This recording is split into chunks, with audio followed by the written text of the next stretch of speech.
Column ঢালাইয়ে cement, বালি, খোয়া বা পাথর পানির সাথে সঠিকভাবে মিশ্রিত যদি না করা হয়, সেক্ষেত্রে কলামে ক্র্যাক দেখা দিতে পারে। আসসালামু আলাইকুম এভরিওয়ান, আশা করছি সবাই ভালো আছেন। আমি ইঞ্জিনিয়ার রেজওয়ান। নতুন একটি ভিডিওতে আপনাদের সবাইকে স্বাগত। ঢালাইয়ে আমরা অনেক সময় কিছু ভুল করে থাকি, যেটা নিয়ে আজকের ভিডিওতে আমি আলোচনা করব। অ্যাজ ইউজুয়াল কলাম ঢালাইয়ে আমরা 1, 1.5, 3, 1, 2, 4 এই রেশিও মশলার মিশ্রণে ব্যবহার করে থাকি। কলাম ঢালাইয়ে সিমেন্ট, বালি, খোয়া বা পাথর পানির সাথে সঠিকভাবে মিশ্রিত যদি না করা হয়, সেক্ষেত্রে কলামে ক্র্যাক দেখা দিতে পারে, অনেক সময় হানিকম্বও দেখা দেয়।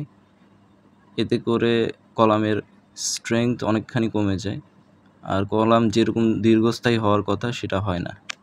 অ্যালংসাইড প্যারাপেট ওয়ালে যে কলামগুলো থাকে 3 ফিট পর্যন্ত ঢালাই হয়ে থাকে সাধারণত।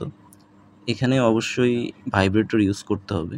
ঢালাই 3 ফিট হওয়ার কারণে অনেক সাইটে কন্ট্রাক্টররা ভাইব্রেটর ব্যবহার করে না। এটা কোনোভাবেই ঠিক না, ভাইব্রেটর ব্যবহার করতে হবে। ধন্যবাদ সবাইকে ভিডিওটি দেখার জন্য। আপনাদের কোনো মতামত থাকলে কমেন্ট বক্সে অবশ্যই জানাবেন।